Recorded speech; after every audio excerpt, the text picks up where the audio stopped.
उपस्थित बंधू भगिनी, आज विजयराव कुऱ्हाडे आणि त्यांच्या कुटुंबाने जो कार्यक्रम ठेवला तो अत्यंत उल्लेखनीय आहे आणि आपल्या छत्रपतींच्या भूमीला हे संस्कार प्रत्येक कुटुंबामध्ये लागावे असा आदर्श विजय सर तुम्ही आज करून दाखवला. गुरूंची पूजा करणे, आई वडिलांची पूजा करणे, आपले सर्व जे वारकरी संप्रदाय असेल त्यांची पूजा करणे, हे खरं शिकवण आपल्या ह्या मराठी मातीतले आणि त्या शिकवणीनुसार जो पुढे जाईल त्याला आयुष्यामध्ये काहीच कमी पडणार नाही. विजय सर अत्यंत हुशार आहे, चाणक्य आहे.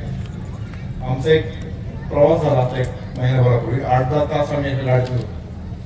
त्यांचा हरिपाठाचा अभ्यास, गीत रामायणाचा अभ्यास, अध्यात्माचा अभ्यास, छोटे माऊलींचा, ज्ञानेश्वरीचा, तुकाराम महाराजांच्या गाथेचा, प्रत्येक वेळ प्रसंगी प्रसंग आल्यानंतर त्याचे कुठला अभंग कशाला अनुसरून आपला मार्ग दाखवतो. त्याचं खूप तो हुशार आहे. पण माऊली तुम्हाला कधी कधी ऐकतच नाही.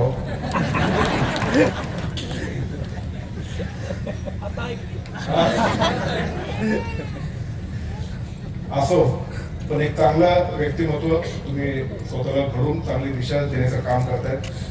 निश्चित प्रकारे या सर्व लोकांचा, आमचा सगळ्यांचा आशीर्वाद तुमच्या कुटुंबाला. शेवटी वल्लभशेठ बेनके साहेब आणि भिका गुरुजी त्यांचे वडील, हे त्यांचं आयुष्यभराचं नातं राहिलेलं आहे आणि हे नातं फक्त त्यांच्याच पुरतं सीमित नाही.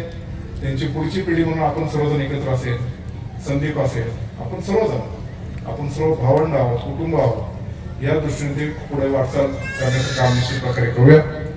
एक मला अभिमान वाटतो छोटे माऊली जेव्हा जेव्हा आपल्या तालुक्यात येतात त्याचा, कारण छोटे माऊली एक असं व्यक्तिमत्व, एक संत परंपरेतलं महाराष्ट्रामध्ये असं लाभलेलं आहे की जे आपल्या महाराष्ट्राला जसं शूरवीरांची, छत्रपतींची भूमी म्हणतात, तसं अध्यात्माचं म्हणून ज्ञानेश्वर माऊली असेल, तुकाराम महाराज असेल, नामदेव महाराज असेल, ही जी संत परंपराचा वारसा आहे, या त्यांच्या सर्व वारसदारांना किंवा त्यांची गादी चालवणाऱ्यांना, त्यांची परंपरा चालवणाऱ्यांना महाराष्ट्रामध्ये एका व्यासपीठावर आणणार आपल्या वयाचं तरुण व्यक्तिमत्व, जे महाराष्ट्राला एक चांगलं दिशा देखावलं, एकमेव माणूस म्हणजे छोटे माऊली आपल्याला पाहायला मिळाला.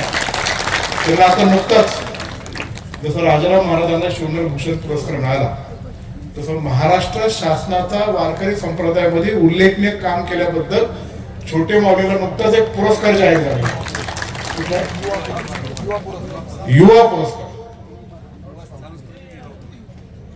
सांस्कृतिक युवा पुरस्कार. माझी त्यांची गेल्या आता एवढ्या 2-3 वर्षापासूनच भेट आहे.